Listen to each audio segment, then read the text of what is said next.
हाँ जी, तो कैसे हो सब। अपन कर रहे हैं राजस्थान की जनजातियां और उनमें से कर ली है अपन ने भील जनजाति और मीणा जनजाति। भील और मीणा का जो बाहर का थंबनेल में जो नाम है वो इधर उधर हो गया है ना, तो उसका देख लेना आप थोड़ा सा। गरासिया जनजाति है ना। सबसे पहले तो दो चीज बताना चाहूंगी मैं इसका। गरासिया जनजाति का क्षेत्र विशेष अगर भारत में देखें तो दो है। कौन सा? राजस्थान और एक है गुजरात। ठीक है। अपन ने जब भील जनजाति देखी तो भील जनजाति में क्या राजस्थान है ना, आस जो भी सीमा से टच होते हैं, मध्य प्रदेश, गुजरात, यूपी है ना, और महाराष्ट्र, इसी एरिया में, इसी क्षेत्र में, इसी राज्य में क्या पाई जाती है? भील जनजाति। मीणा जनजाति मात्र राजस्थान और मध्य प्रदेश में देखी, लेकिन गरासिया जनजाति कहाँ? राजस्थान और गुजरात के क्षेत्रों में पाई जाती है। ठीक है। दूसरी बात ये है कि कल भी बताई थी मैंने, जो जनजाति जो मूलतः या फिर सामान्यतः पाई जाती है वो कहाँ पर? पहाड़ी क्षेत्रों में पाई जाती है। ठीक है। कौन से? पहाड़ी क्षेत्रों में। ठीक है। या फिर पठारी क्षेत्रों में, ज्यादा से ज्यादा मैदानी क्षेत्रों में नहीं पाई जाती। क्यों? क्योंकि ये विकसित नहीं है। अगर विकसित होती तो फिर अपन जनजातियों में ही क्यों पढ़ते उनको, है ना। ठीक है।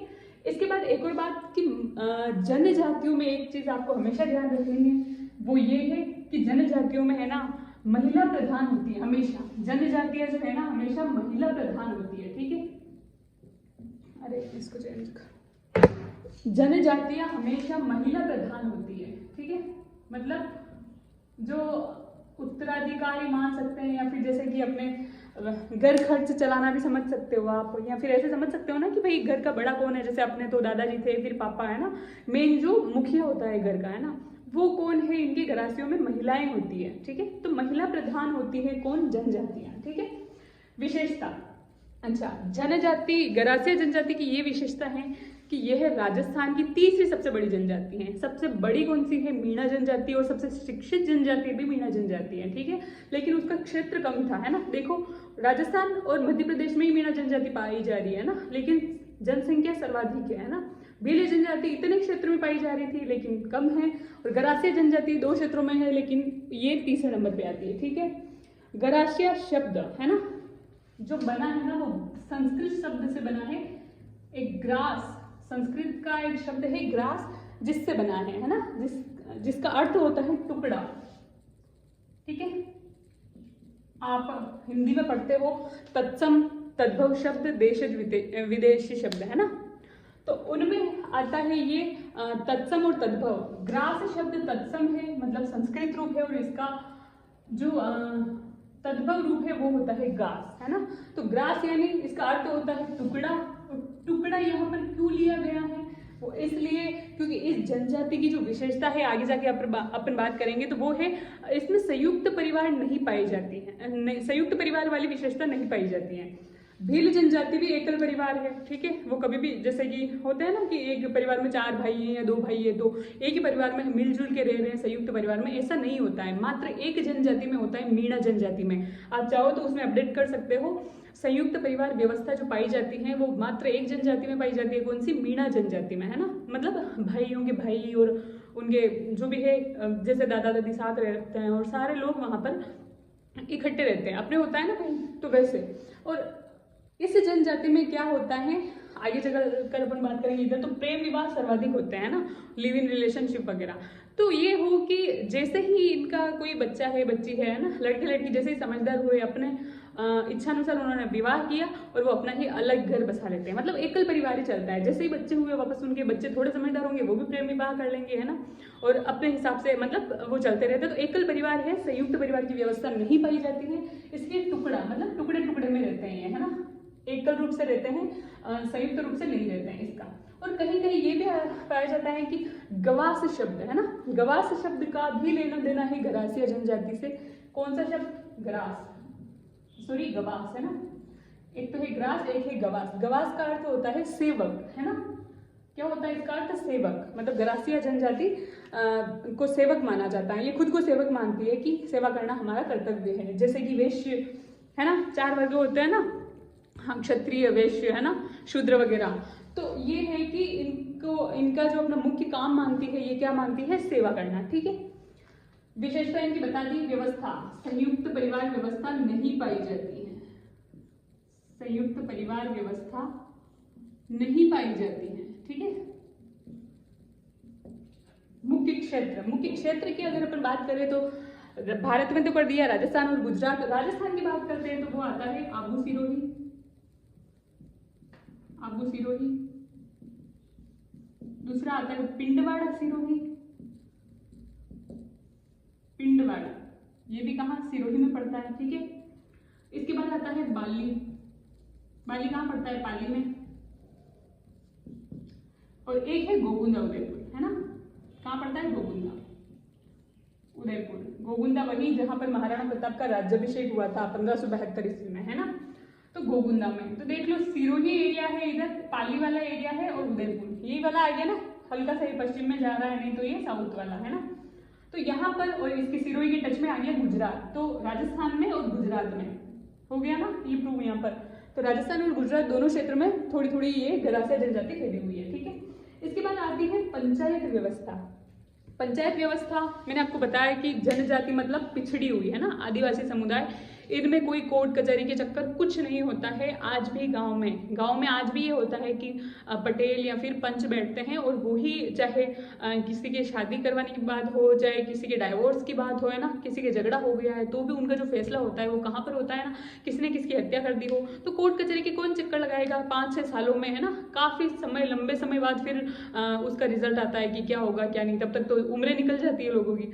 तो सबसे यही तरीका आसान माना जाता है गांव में अभी भी कि भाई पंचायत करवाओ, है ना, और वहां पर बैठो और तुरंत फैसला लोगे कम से कम 1-2 दिन में, है ना।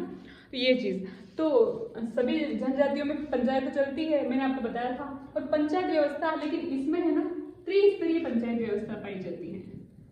त्रिस्तरीय गरासिया जनजाति में त्रिस्तरीय पंचायत व्यवस्था पाई जाती है, ठीक है। त्रिस्तरीय सबसे ऊपर के स्तर वाली जो पंचायत व्यवस्था है उसको बोलते हैं मोटी न्यात। न्यात मतलब होता है पंचायत, ठीक है, लिख लेना आप, न्यात का अर्थ होता है पंचायत, मोटी न्यात, ठीक है, मतलब ये है सुप्रीम कोर्ट, है ना, ये है हाई कोर्ट। नेनकी न्यात, नेनकी, है ना, नेनकी न्यात। तीसरी है निचली न्यात। नेनकी का अर्थ बताती हूँ, मोटी का अर्थ मतलब सबसे ऊपर, है ना, मोटी, और नेनकी छोटी, जो हिंदी का जो छोटी शब्द होता है ना, ये छोटा है ना, छोटा है छोटी, इसको लोकल लैंग्वेज में यही कहते हैं, या फिर जनजातियों की भाषा में नेनकी, नानकी या फिर फोरी, है ना, नानकी या फिर फोरी। तो नेनकी मतलब छोटी, ये बड़ी न्याय है, पंचायत है, ये छोटी पंचायत है, और सबसे निचली पंचायत है, जैसे कि सुप्रीम कोर्ट, हाई कोर्ट और अदालत, है ना, अधीनस्थ न्यायालय। वैसे कि वैसे ये तीनों ही कार्य करते हैं ना। यहाँ पर जाओ, नहीं बैठ रहा है सिस्टम, यहाँ जाओ, है ना, यहाँ पर नहीं बैठ रहा है, यहाँ जाओ, ठीक है, लेकिन आपको फैसला जल्द ही सुना दिया जाएगा, ठीक है। तो ये है यहाँ पर वर्ग की अगर मैं बात करूं, 2 वर्गों में बांटा गया है। जैसे कि अपन ने मीणाओं को 2 वर्गों में बांटा था, जमींदार मीणा और चौकीदार मीणा, है ना, अलग अलग विभिन्न क्षेत्रों में वो कौन पाया जाता है, अलग अलग मीणाएं थे, लेकिन मुख्यतः 2 प्रकार के मीणा थे। वैसे ही इनके 2 वर्ग होते हैं, एक तो भील गरासिया और एक होता है गमेती गरासिया, ठीक है, गमेती गरासिया, गमेती गरासिया। इनका, इसके पीछे एक कहानी है, मैं बताती हूँ। गरासिया जनजाति जो है ये स्वयं को राजपूतों के वंशज मानती है ना। मीणा जनजाति को स्वयं को किसका, विष्णु भगवान के वंशज मानती है ना।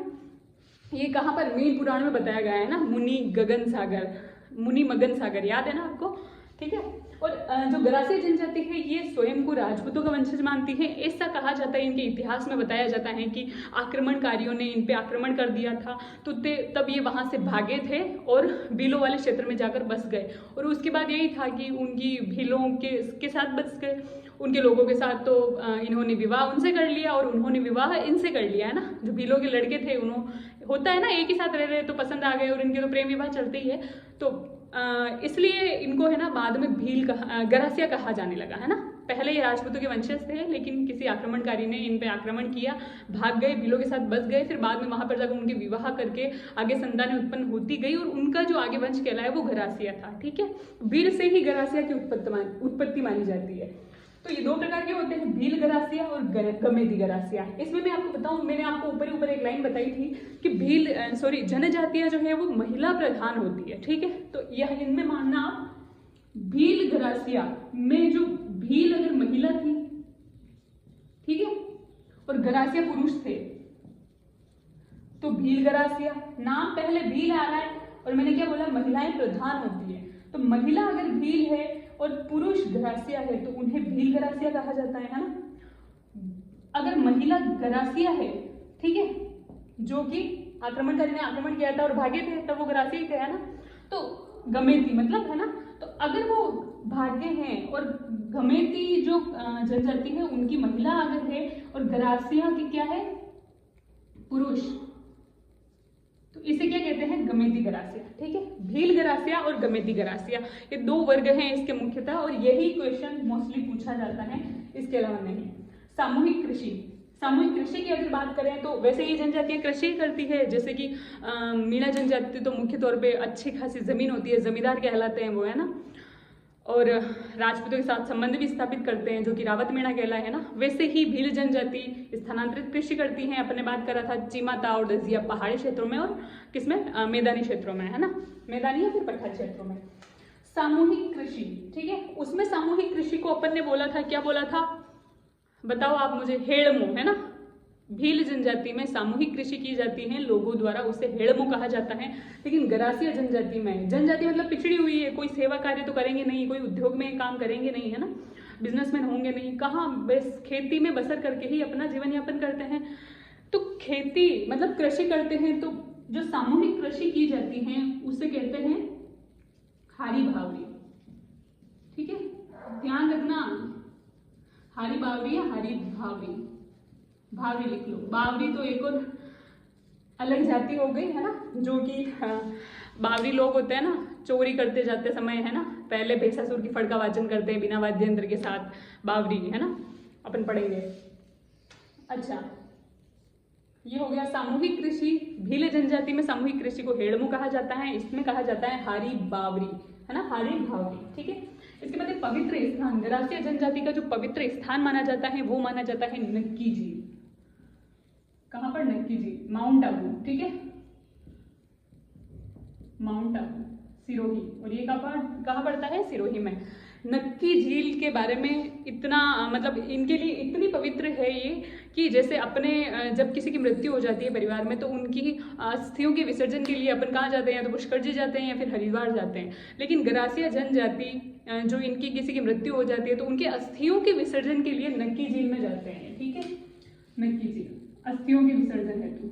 अच्छा, एक बात बताता हूँ, अस्थियों के विसर्जन हेतु नक्की झील, आपको पता हो तो पुष्कर झील भी वैसे प्राकृतिक रूप से मानी जाती है, लेकिन एकमात्र ऐसी झील जो प्राकृतिक निर्मित है ना, प्राकृतिक रूप से निर्मित है, और इसका निर्माण नाखूनों से किया था देवताओं ने, है ना, इसलिए इसका नाम नक्की झील है ना। अपन जब राजस्थान की भूगोल पढ़ेंगे तो उसमें पढ़ेंगे नक्की झील के बारे में, है ना। मीठे पानी की झील है और सबसे ऊंची झील है राजस्थान की, है ना, शायद सबसे गहरी झील भी है, और देवताओं ने प्राकृतिक रूप से इसका निर्माण किया था, और कैसे, नाखूनों द्वारा, है ना। यहाँ पर टॉड रोक, नन रोक भी पाई जाती है ना, जैसे कि दुल्हन घूंघट निकाले खड़ी हो, मेंढक के समान, है ना, बहुत सारी चीजें पढ़ेंगे नक्की झील के बारे में। तो यहाँ ये सबसे पवित्र स्थान माना जाता है जिसका गरासियों का अस्थियां विसर्जन यही करते हैं। पवित्र पशु और पक्षी की बात करें तो पवित्र पशु तो इनका माना जाता है सफेद पशु। सफेद पशु में कुछ भी हो सकता है, सफेद टाइगर मान लो, गाय मान लो, है ना, और सफेद क्या होता है ना, सफेद पशु में जो भी आता है, जैसे कि खरगोश मान लो, है ना, तो इनका जो सफेद पशु होता है ना वो इनका पवित्र पशु है। और पवित्र पक्षी है इनका मोर। आगे जाके अपन एक और जनजाति पढ़ेंगे, याद रखना, कंजर जनजाति। कंजर जनजाति का जो प्रिय भोजन है, मतलब है ना, मोर का मांस है, वो मोर का मांस खाती है कौन, कंजर जनजाति। लेकिन मोर को पवित्र कौन मान रहे हैं, गरासिया जनजाति। ठीक है, ये चीज ध्यान रखनी है आपको। मेले लगते हैं इनका। मुख्य स्थान का नाम बात कर लिया अपन ने, सियावा का गौर मेला। ठीक है, सियावा का गौर मेला, सियावा कहाँ पर, सिरोही में, है ना, आबू सिरोही। इससे अन्य नाम से भी जाना जाता है, इसे बोलते हैं मिनखारो मेलो, मिनखारो मेलो। ठीक है, और इसी मेले में ये प्रेम विवाह अत्यधिक करते हैं, है ना। प्रेम विवाह मतलब वैसे तो इस जनजाति में मोस्टली प्रेम विवाह ही किया जाता है। लिव इन रिलेशनशिप जो आजकल ट्रेंडिंग में है ना, वो इस जनजाति में कब से ही चल रहा है। ये देखो यूरोपियन शैली से कितनी प्रभावित है ये जनजाति है कि इसमें लिव इन रिलेशनशिप चलता है ना। तो यहाँ पर इस मेले में ये मिलते हैं, वही भील जनजाति की तरह यहाँ पर आते हैं, है ना, मेले को एंजॉय करते हैं।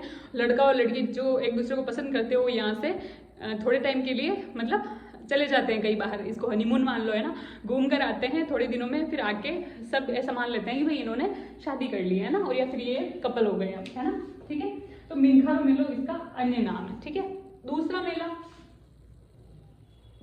कोटेश्वर, और ये पड़ता है गुजरात में। ये दो मुख्य मेले हैं, क्यों? क्योंकि एक तो राजस्थान में तो हो गया ये, और गुजरात क्षेत्र में भी पाई जाती है। सिरोही की इधर टच तो आता है, बाड़मेर सिरोही की गुजरात, है ना। तो कोटेश्वर मेला पड़ता है कहाँ पर? गुजरात में। गरासिया जनजाति का जो सबसे बड़ा मेला है ना, प्रसिद्ध मेला, ये है सियावा का घोर मेला, ठीक है। कहाँ पर? माउंट आबू सिरोही में, है ना, ये पड़ता है शायद वैशाख पूर्णिमा, है ना, यहाँ पर लिखा है ना वैशाख पूर्णिमा। आदि पुरुष, आदि पुरुष की अगर बात करें, जैसे कि सहरिया जनजाति में अगर आप आगे जाके पढ़ेंगे,